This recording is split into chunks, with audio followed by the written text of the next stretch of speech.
Madame, Monsieur, bonjour. Bienvenue dans ce principal rendez-vous de l'information. Voici les titres de l'actualité.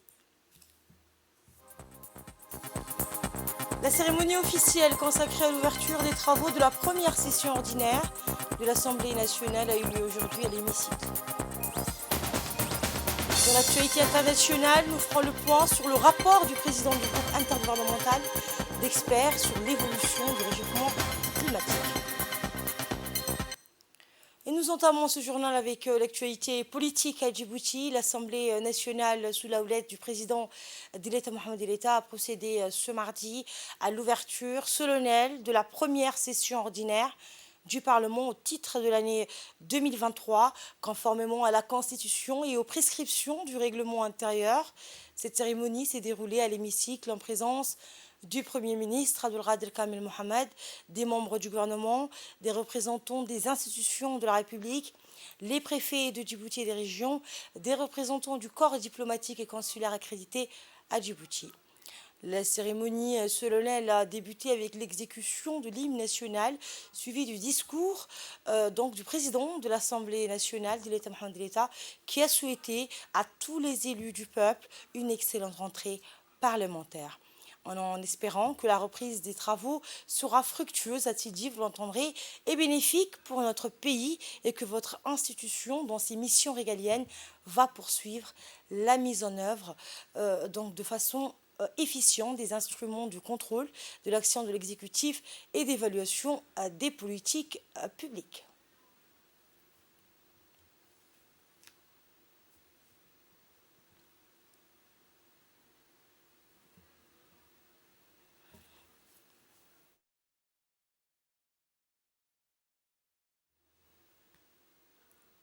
Eu égard donc à l'importance de ces traditions républicaines que constitue la politique générale, dans sa présentation, le Premier ministre a présenté de manière solennelle les grands axes de son programme du gouvernement et les principales mesures qu'il souhaite mettre en œuvre.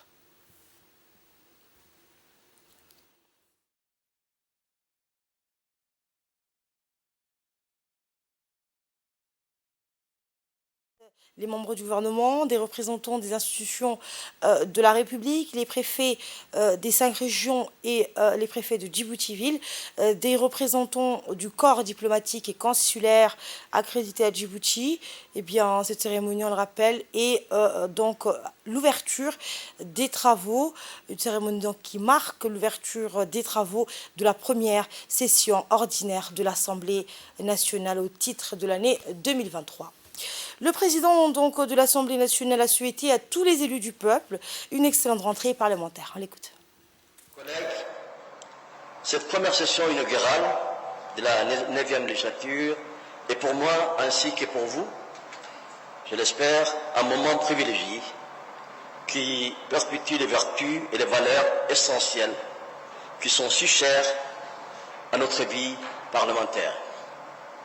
J'attends par vertu et valeurs universelles les objectifs de développement à atteindre qui caractérisent nos échanges internes et nos travaux parlementaires, notre capacité à rendre concret sur le terrain les dits objectifs et notre capacité à dépasser les replis sur soi.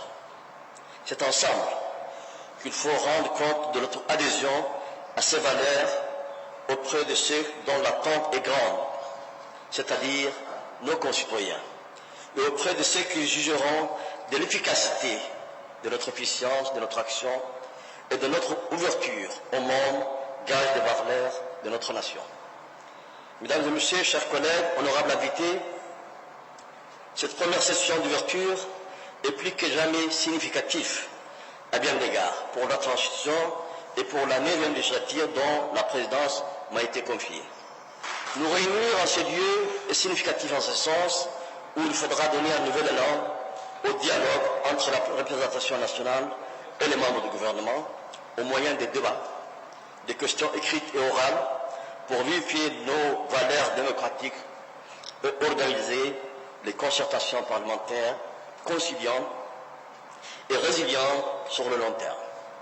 Et enfin, cette première session ordinaire, car il me tient à cœur de me porter garant afin d'éteindre vers la tradition parlementaire qui instaure la parité hommes et femmes comme gage d'avancée avec une valorisation de tous les talents. Prenons la parole à son tour. Donc, le Premier ministre Abdelkader Kamel Mohamed a présenté de manière solennelle les grands axes de son programme de gouvernement et les principales mesures qu'il souhaite mettre en œuvre. Voici la première partie de son discours. De la politique gouvernementale pour le développement économique et financier et social de Djibouti est désormais un fait reconnu de tous. Ceci ressort non seulement dans les chiffres des instances spécialisées de l'administration, mais les références figurent également dans les rapports des agences internationales de développement. Le taux réel de l'augmentation annuelle du produit intérieur brut a été de l'ordre de 7 à 8% pendant de nombreuses années, jusqu'en 2020. Nous le savons, cette croissance exceptionnelle a pu être obtenue grâce à la politique gouvernementale mettant en œuvre la vision du chef de l'État. C'est ce développement qui nous a permis de faire face avec succès au choc exogène que nous avons connu entre 2020 et 2022. Pour répondre à ces crises, la réponse gouvernementale a toujours été la même. Elle a consisté à mettre en œuvre les voies et moyens pour atténuer les effets des tensions inflationnistes, des pénuries et de la baisse de l'activité pour les populations les plus défavorisées en priorité. En effet, ce sont elles qui sont les premières à souffrir des crises qui les ressentent le plus durement. Ainsi, pendant cette période pénible sur le plan économique, la politique gouvernementale a consisté à créer un certain nombre de barrières, d'une part atténuer les effets des crises sur les revenus des personnes les plus dépourvues des ressources financières et d'autre part à soutenir l'activité économique du pays. Je rappelle que tous les départements ministériels, directement ou indirectement, à caractère social, ont été mobilisés pour secourir les populations les plus pauvres. Réécoutons un extrait du mot du Premier ministre. Alors, cette cérémonie marquant l'ouverture des travaux de la première session ordinaire de l'Assemblée nationale. Et simultanément à ces actions de soutien économique, financier et technique aux familles et aux très petites entreprises des zones périphériques du pays, le gouvernement va créer dans les régions des opportunités pour développer des pôles économiques. L'objectif est de favoriser la valorisation des ressources locales sur l'ensemble du territoire. Dans ce but, le gouvernement va fortement soutenir l'innovation et le développement des secteurs à forte capacité de main-d'œuvre.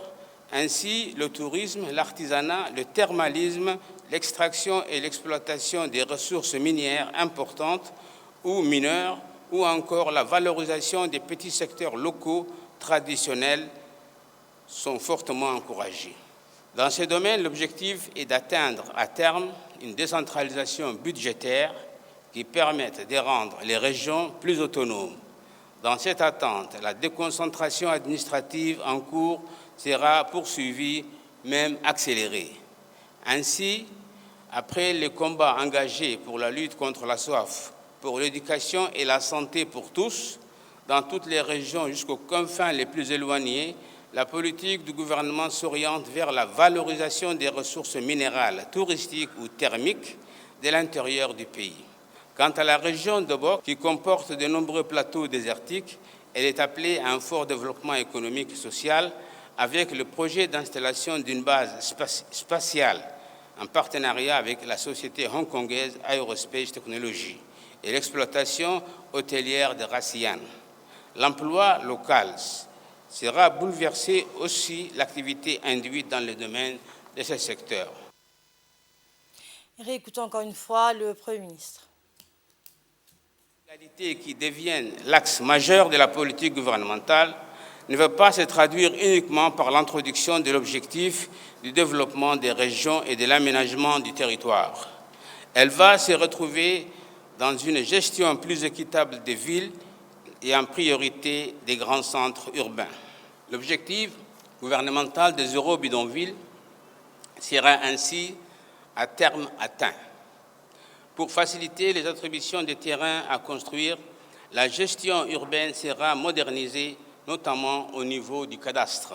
Ceci facilitera l'attribution de nouvelles parcelles.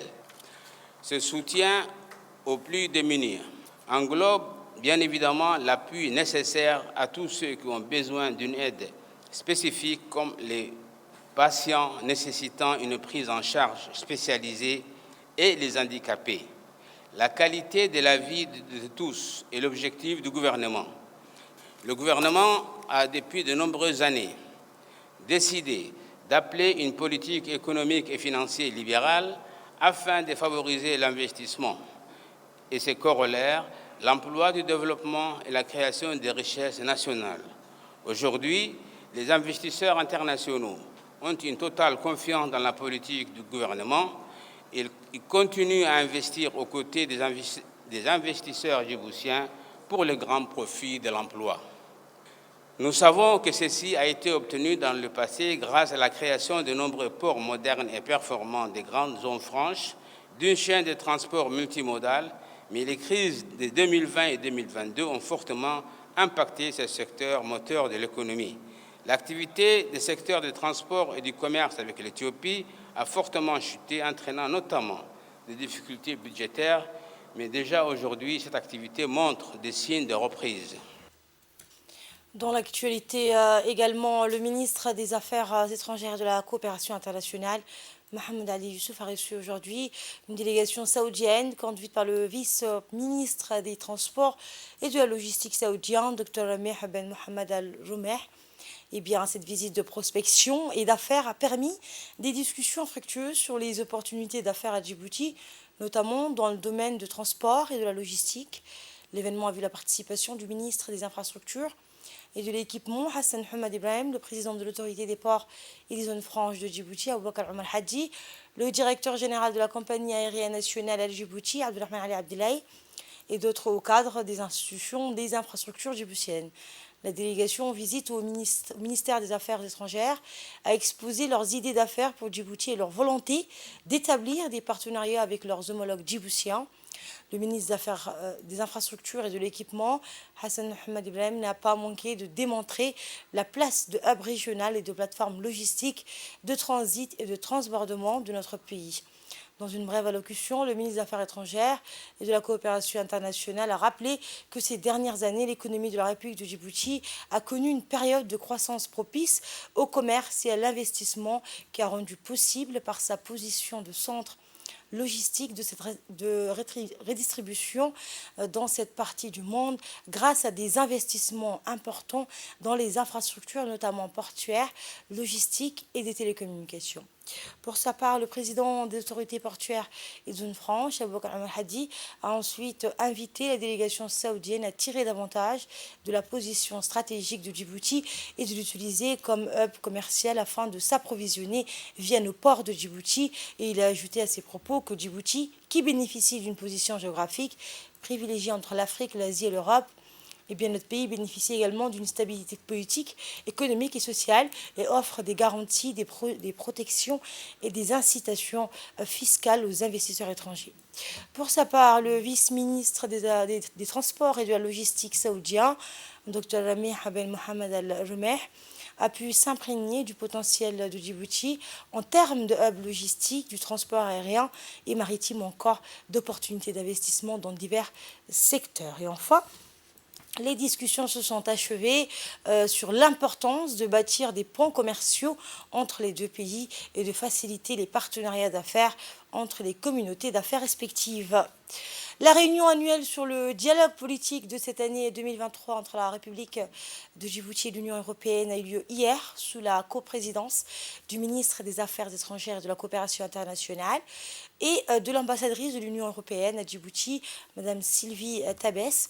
L'événement a regroupé sur place, côté djiboutien, le ministre de l'Intérieur, Saïd Nouh, le ministre de l'Économie et des Finances, Ilyas Moussa Doualé, le ministre du Travail et de la Formation professionnelle, Omar Abdi Saïd, le secrétaire général du ministère des Affaires étrangères, par intérim, Moussa Mohamed Omar, le directeur des relations multilatérales, Guel Idriss, ainsi que plusieurs hauts cadres, notamment des ministères des Affaires étrangères, du commerce, du travail et de la formation professionnelle, de l'énergie et de la justice chargés des droits de l'homme.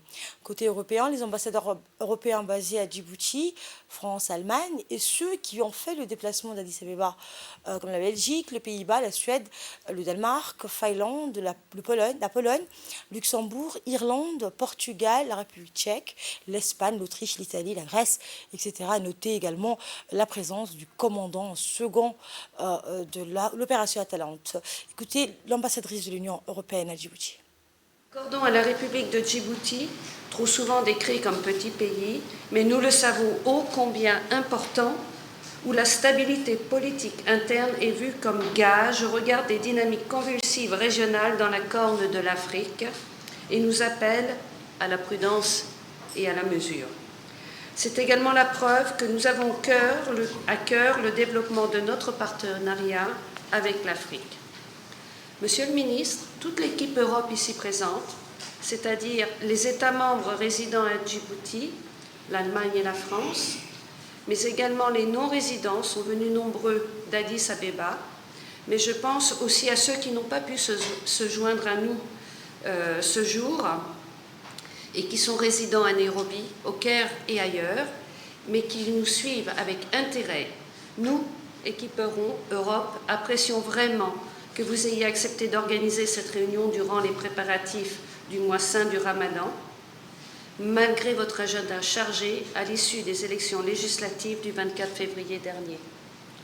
Les hommes et les femmes en uniforme font également partie de notre équipe, les FFDJ, la base italienne et bien évidemment les marins, à qui nous devons le succès de notre mission navale, l'opération Atalante, représentée aujourd'hui à la demande du commandant des opérations par l'amiral Dusselier et son équipe, que je remercie d'avoir fait le déplacement jusqu'à Djibouti.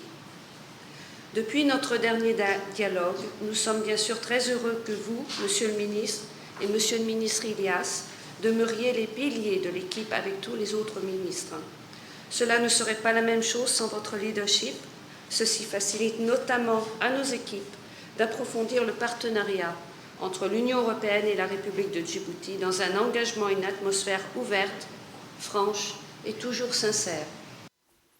Dans son discours, le ministre des Affaires étrangères de la coopération internationale, Mohamed Ali Youssouf, a rappelé l'importance de ce dialogue politique qui est, a-t-il dit, un exercice de partage de points de vue et d'idées sur le partenariat entre l'Union européenne et la République de Djibouti et qui représente le baromètre d'une coopération qui se veut respectueuse, constructive et axée sur les défis du présent et les perspectives d'avenir. Nous l'écoutons.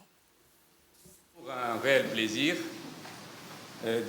pour moi de me retrouver parmi vous à notre traditionnelle rencontre annuelle sur le dialogue politique entre la République de Djibouti et l'Union européenne.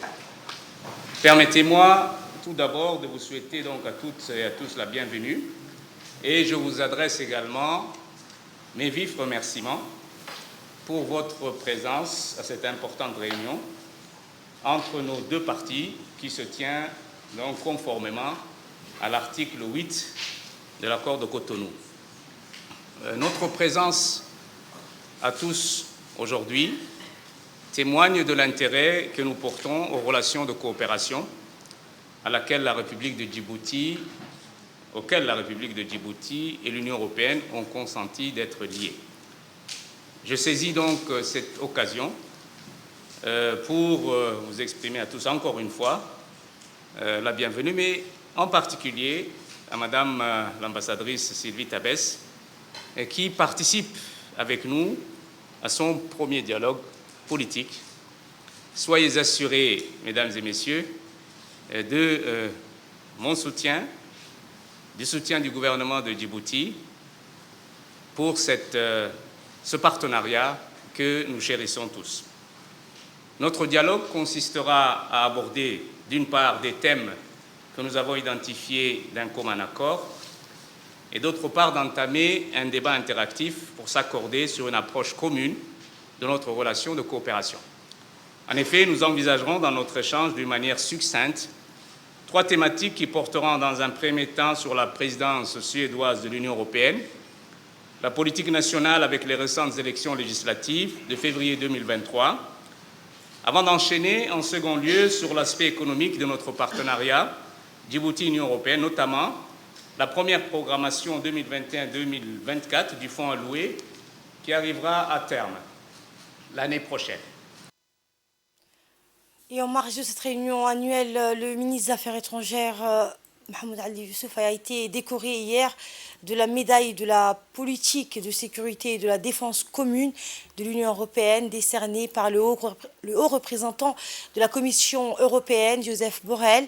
Elle lui a été remise par le commandant en seconde de l'opération Atalante, l'amiral Hilaire Dusselier.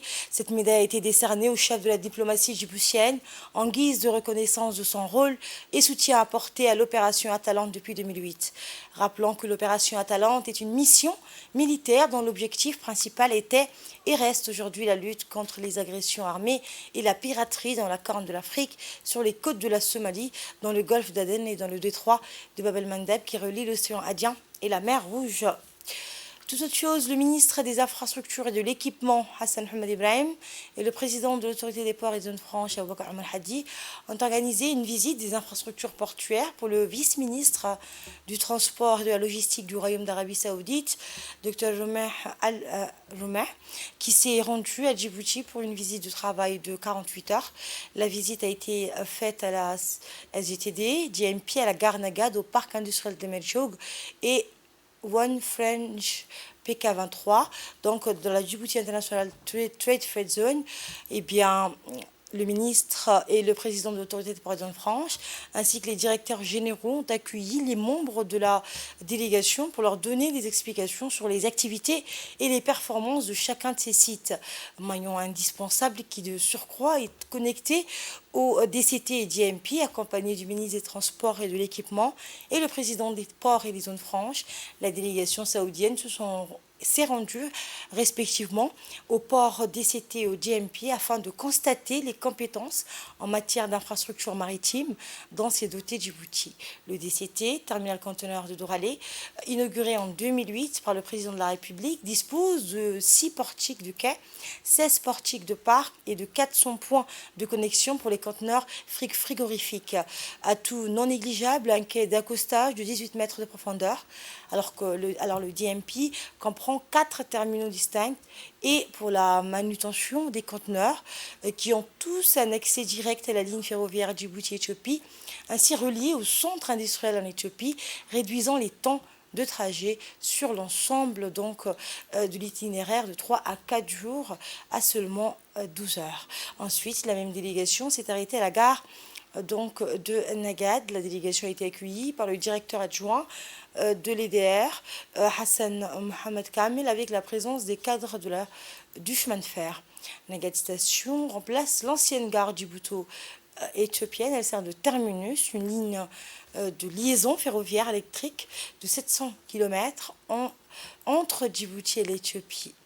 L'ambassadeur de Djibouti en Arabie Saoudite est également présent lors de cette visite, qui comprenait également la gare de Nagad. La délégation a visité les différentes installations de la gare de Nagad. Puis la délégation s'est rendue au Demedjoug Industrial Park. La jetée pétrolière de Demedjoug a en particulier attiré l'attention de la délégation et c'est dans ce sens que les deux parties ont échangé dans le salon VIP de DDIP des informations relatives à ce projet.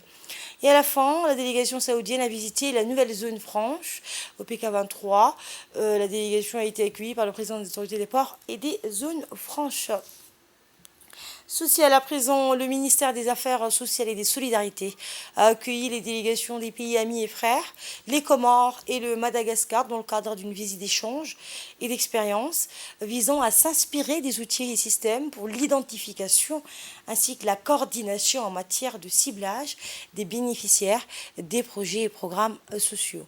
L'expérience du registre social mise en place par le ministère des Affaires sociales et des Solidarités a été au centre des discussions lors des nombreuses visites. En effet, il s'agit d'un système d'information administrant les données socio-économiques des ménages bénéficiaires des programmes de la protection sociale En outre, le registre social permet l'identification des ménages vulnérables à travers des enquêtes sociales et des évaluations des conditions de vie de ménage, l'enregistrement de manière unique chaque ménage et individu en utilisant la technologie biométrique, la garantie de la coordination et la protection sociale offerte aux bénéficiaires et enfin le partage d'informations des ménages en vue de déterminer l'éligibilité au programme. La Banque mondiale, de l'UNICEF et du PAM, et qui ont choisi Djibouti pour des échanges d'expériences. C'est un honneur pour notre pays. Et donc nous avons également profité de nos discussions pour échanger avec eux. Et ils sont venus dans le cadre de visites de nos chantiers relatifs aux filets sociaux et protection sociale, mais également tout ce qui est solidarité. Donc les projets urbains s'inscrivent également dans la solidarité, le rattrapage d'équipements des infrastructures à Balbala également dans les régions. Nous sommes très honorés d'avoir reçu cette délégation qui va visiter demain à Lissabie. Toujours dans le cadre du séjour des délégations au cadre des Comores et de Madagascar, en vue de s'inspirer des outils d'identification et d'enregistrement de la population et des ménages vulnérables mis en place par le gouvernement et plus particulièrement par le ministère des Affaires sociales et des Solidarités. Des visites auprès des partenaires clés du ministère ont été organisées, notamment à l'Union nationale des femmes djiboutiennes, de la Caisse de pension d'épargne et de crédit, le CEPEC, ainsi que l'Agence nationale des personnes handicapés.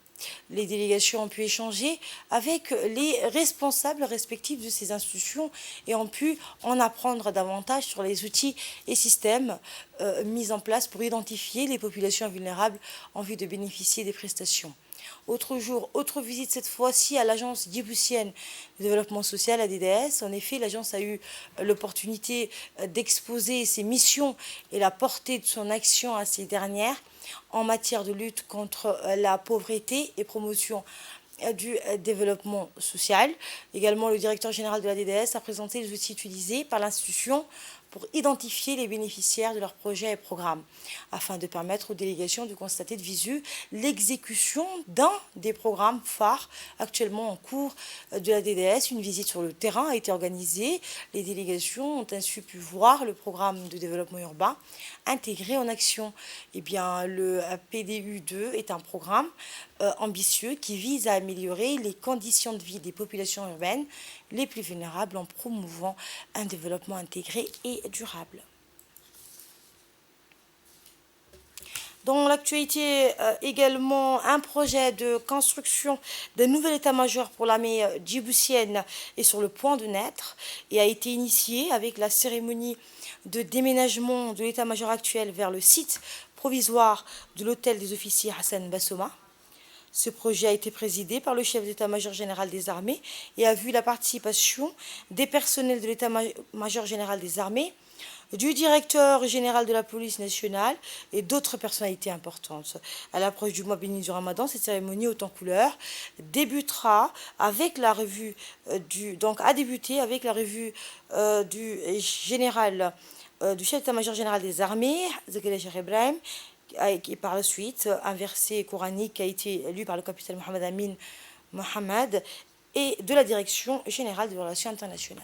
الذين آمنوا اجتنبوا كثيرا من الظن إن بعض الظن إثم ولا تجسسوا ولا يغتب بعضكم بعضا أيحب أحدكم أن يأكل لحم أخيه ميتا فكرهتموه واتقوا الله إن الله تواب رحيم صدق الله العظيم. Dans l'attente de la construction de ce nouvel état-major, ce site provisoire abritera les personnels des différents bureaux. C'est ce qui a été expliqué lors de l'exposé préparé à cet effet, au bout duquel les personnels de l'état-major ont été briefés sur cet emplacement provisoire, ainsi que sur le nouvel état-major qui viendra remplacer l'ancien sur le même site. Le chef d'état-major général des armées a saisi l'occasion de passer en revue les nouvelles installations.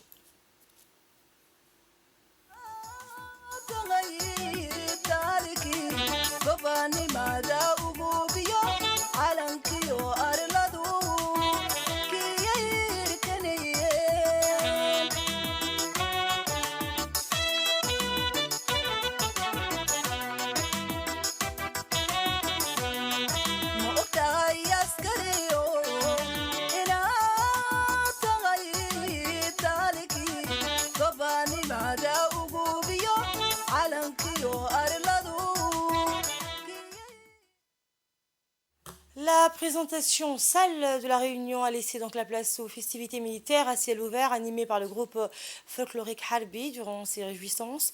Eh bien, le chef d'état-major général des armées, les personnels de l'état-major et les honorables invités ont profité d'un déjeuner préparé à cette occasion.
اللهم اشف مرضانا ومرضى المسلمين اللهم اشفهم يا رب العالمين بهذا الشهر الكريم ربنا لا تزغ قلوبنا بعد إذ هديتنا وهب لنا من لدنك رحمة إنك أنت الوهاب سبحان ربك رب العزة عما يصفون وسلام على المرسلين والحمد لله رب العالمين.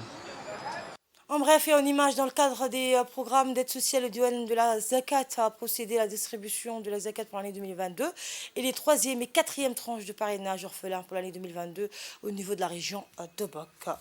Eh bien, à cet égard, environ 102 familles issues des familles pauvres, âgées et à faible revenu ont bénéficié de la Zakat l'année dernière, tandis que 61 orphelins ont bénéficié des 3e et 4e tranches du parrainage.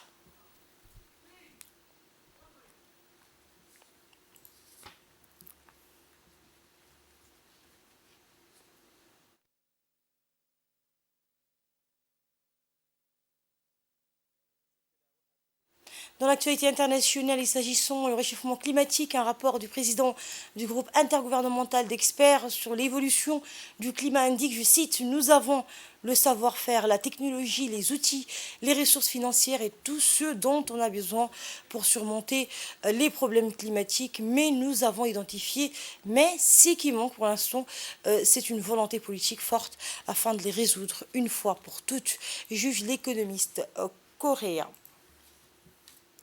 Et fin de citation, donc c'est ainsi que se referme cette édition. Merci à vous de l'avoir suivi. Agréable après-midi à toutes et à tous.